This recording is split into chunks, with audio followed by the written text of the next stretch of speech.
Hello friends, നമസ്കാരം. Umm വ്ലോഗിലേക്ക് എല്ലാവർക്കും സ്വാഗതം. എന്താണ് എല്ലാവരുടെ വിശേഷം? സുഖമല്ലേ എല്ലാവർക്കും? അപ്പം നമുക്കിന്ന് ദോശമാവ് കൊണ്ടൊരു ഉണ്ണിയപ്പം ഉണ്ടാക്കാം അല്ലേ?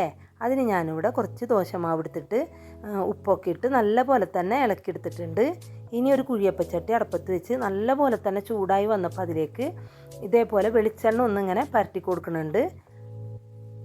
ഇനി ഞാനതിലേക്ക് നമ്മളുടെ മാവ് എല്ലാ കുഴികളിലേക്കും ഒഴിച്ചു കൊടുക്കുന്നുണ്ട്. അപ്പോൾ നമ്മൾ മാവ് ഒഴിച്ചതിന് ശേഷം തീ ഒന്ന് കുറച്ച് വെക്കണം.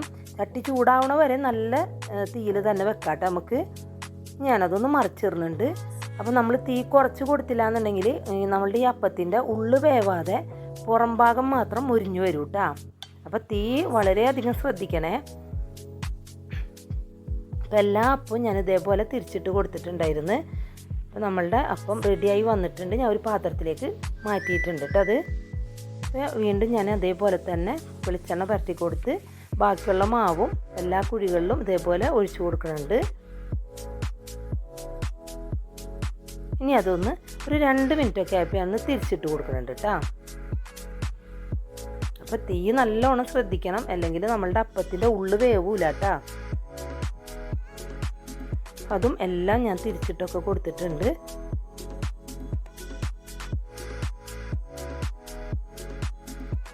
അതും നല്ലപോലെ ആയി വന്നിട്ടുണ്ട്. ഞാനത് എടുത്തിട്ടുണ്ട് കേട്ടോ. ഇനി നമുക്കൊരു ചമ്മന്തി ഉണ്ടാക്കാം അല്ലേ? അതിന് ഞാൻ ഒരു ചീനച്ചട്ടി അടുപ്പത്ത് വെച്ച് അതിലേക്ക് വെളിച്ചെണ്ണ ഒഴിച്ചു കൊടുത്തിട്ടുണ്ട്. വെളിച്ചെണ്ണ നല്ലപോലെ തന്നെ ചൂടായി വന്നപ്പോൾ ഒരു സവാള ഇതേപോലെ അരിഞ്ഞതും ഇട്ട് കൊടുത്ത് അതൊന്ന് ഇളക്കിയൊക്കെ കൊടുക്കുന്നുണ്ട്. ഒന്ന് ചെറുതായിട്ടൊന്ന് വാടി വരട്ടെ കേട്ടോ. അത് സവാള വാടി വന്നപ്പോൾ അതിലേക്ക് ഞാൻ ഒരു തക്കാളി ചെറുതാക്കി അരിഞ്ഞതും ഇട്ട് കൊടുത്തിട്ടുണ്ട്. അതും ഒന്ന് ചെറുതായിട്ടൊന്ന് വാടി വരട്ടെ. ഇനി അതിലേക്ക് ആവശ്യത്തിനുള്ള ഉപ്പ് ഇട്ട് കൊടുത്തിട്ട് എല്ലാം കൂടി നല്ലപോലെ തന്നെ ഒന്ന് ഇളക്കിയൊക്കെ യോജിപ്പിച്ചിട്ടുണ്ട്. പിന്നെ നമുക്കൊരു 1/4 ടീസ്പൂൺ മുളക് പൊടിയും കൂടി ഇതിലേക്ക് ഇട്ട് കൊടുക്കാം. അപ്പോൾ മുളക് പൊടിയുടെ ആ പച്ചമണമൊക്കെ ഒന്ന് പോണ വരെ ഒന്ന് ഇളക്കി യോജിപ്പിച്ചിട്ട് ഉണ്ട്.